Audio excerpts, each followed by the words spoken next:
See you at this event, 25th anniversary of Glyphwick. Great party, Bill Miller here, some whitefish, 1,000 people or more, Indian and non-Indian alike. What are some of the blessings that emerged from the treaty movement? Well, I'm just still moved as I see people here and have the memories of the times that we were together, the unity, the bringing together of all people behind affirming the truth, affirming the treaties, affirming, what we believed in and feeling that connection to the land and something bigger than all of us. I mean, there was a coming together that was an amazing time, and I feel blessed and gifted that I got to be here during these 25 years of involvement with the community and the people I've met and the motivations and the spirit that was behind all of this. It was more than just us, and I think we felt really blessed to be a part of it and to come together. That unifying force was just amazing, and to see it now, and see everyone joyful and looking towards the future with an affirmation and a joy in their hearts, knowing that what their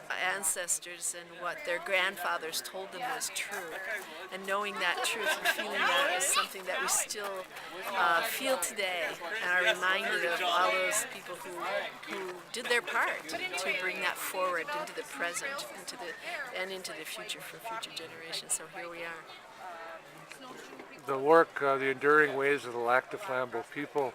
One of the incredible scenes in that is Ben Chosa out on the ice at Pokegama with some Pendleton blankets over his spearing lodge. Within moments, comes up with a muskie. What do you remember about that film? Well, that film was my introduction to the community and opened my heart to the people and their ways.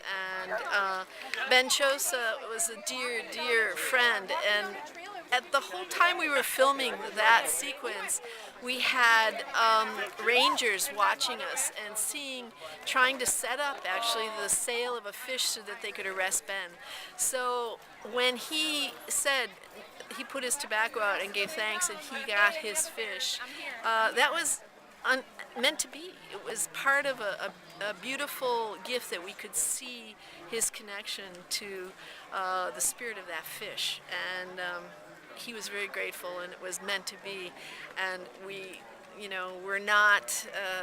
avoided any kind of problems with the authorities, but we were always in that shadow, realizing that this is something that he had the right to do, and yet at the same time there were those who wanted to stop that. So I'm very grateful to remember all those who were part of that Enduring Ways film, because those ways surely are enduring today.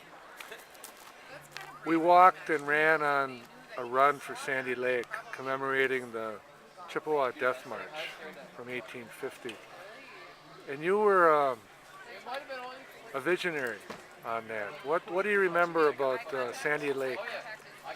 Well, it started, all of this was related to the treaty issues in the state of Minnesota with the state government and what was going on in Minnesota. And the Madeline Island Treaty Conference was the first time that I heard a story from Dr. Ron Satz, who's someone I respect very greatly, who talked about something called the Wisconsin Death March. And after interviewing 132 elders, I'd never heard this story before. And when I searched the location and found the site and actually went there to try to find out what was there to how to tell this story in the Wasa Anabida television series, I was so overtaken by the grief of this location.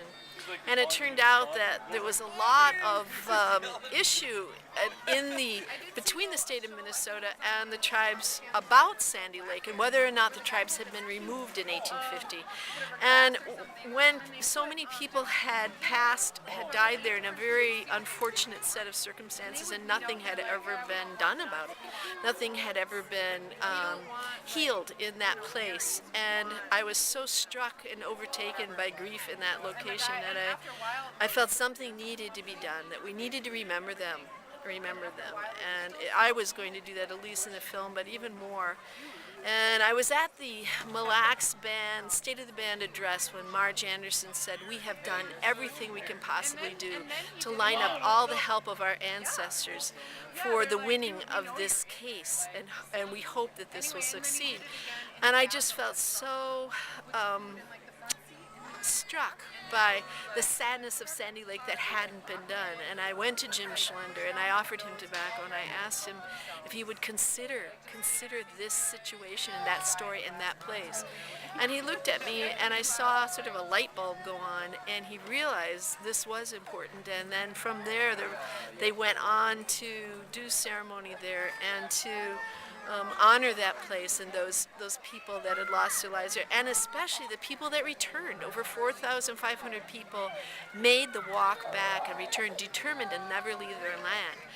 And so that place just really touched my heart, and I felt very that it was important that somehow I get that message across.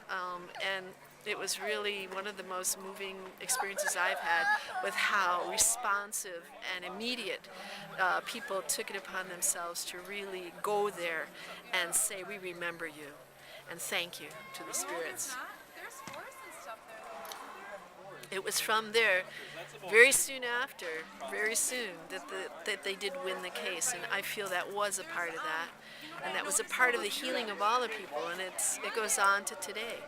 So that's a small thing we could do, just a small thing, and I'm very grateful that I could be part of it. Even up here, there's still like. This is Nick Vanderpine, Lorraine Norgaard for Indian Country TV. Chimigwe.